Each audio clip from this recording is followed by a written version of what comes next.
So this discussion this past week has been about music and trying. Some people have talked about finding new music, and I want to be freshen up my bangers for my weddings. Do you play a majority of your songs for this again with weddings? Do you play the same songs, majority week after week, or are you trying to change up that playlist week after week so you're not repeating many songs? I think Dan, I think I'm up to you. I guess I'm up first. Over the course of the night, if you look at all the music that I play, I would say there's probably 15 to 20% of the songs that are going to be week to week to week to week. They're the ones that are the most popular ones, things that, are going to appeal to all audiences, like an Earth, Wind, and Fire, September, possibly Run DMC is tricky, like, a little bit of everything within that.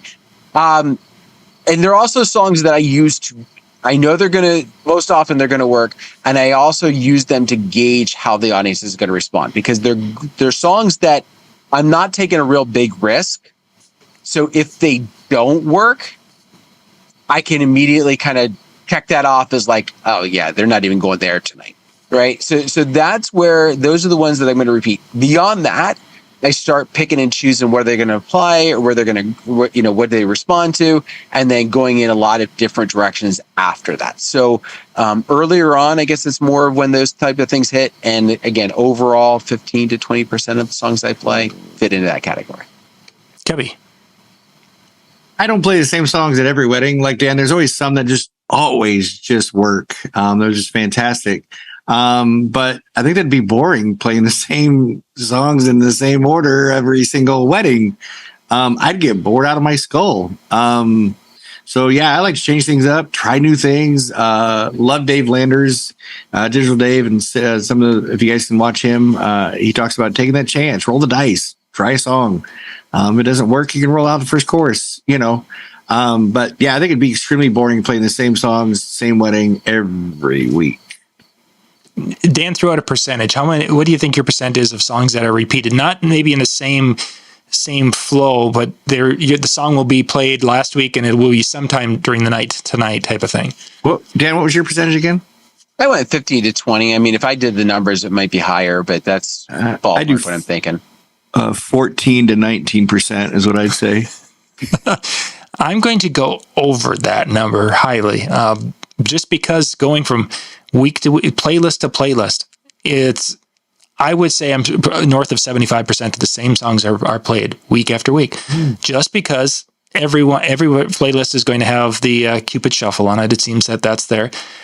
Recently, everyone has had, there's been a Bon Jovi request. There's been an AC/DC request. There's been a Def Leppard request. There's been a Whitney Houston request. I mean, there's just these songs that every wedding they're requested. And even the wedding that Michael did on Saturday night, which had half of the crowd was Czechoslovakian, and then the other half was local here. The Czechoslovakian crowd wanted many of the American wedding standards because they've seen or heard of people doing the YMCA at a wedding, which is actually one that doesn't get played too often anymore, but they wanted to experience some of those. So I would say in our situation, we're probably 75% or even higher of the same songs played week to week, but they'll be in different sets, and they'll maybe be you'll lead into them with something different, or you'll be on the backside with something different. But you're probably going to hear a lot of the same songs. Is that good? Is that bad? I think it's also important to kind of when we gauge this question to also kind of think about exactly like you said, John. Like these are request lists that you're coming in, right? Like So this is like Mr. Brightside, is going to be on 9 times out of 10. It's going to be on that list. There's going to be songs like that are on the list, and I think catering to those obviously is a no brainer. I think where exactly like Cubbie, it gets boring to do the same is when they're not. Like when those songs are not on the list, it gives you kind of more freedom. Or for the remaining songs in the night, where are you going?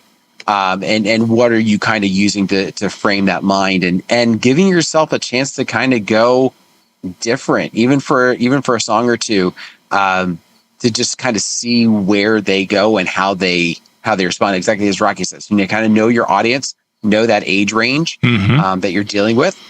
And also that could greatly impact, like, are most of your couples exactly the same age? Or are you somebody that has, this week might be mid-20s and next week is mid-30s? Like that's a bit of a There, yeah, definitely do some different, definitely different with follow-ups and such when you have that situation. All right, next question.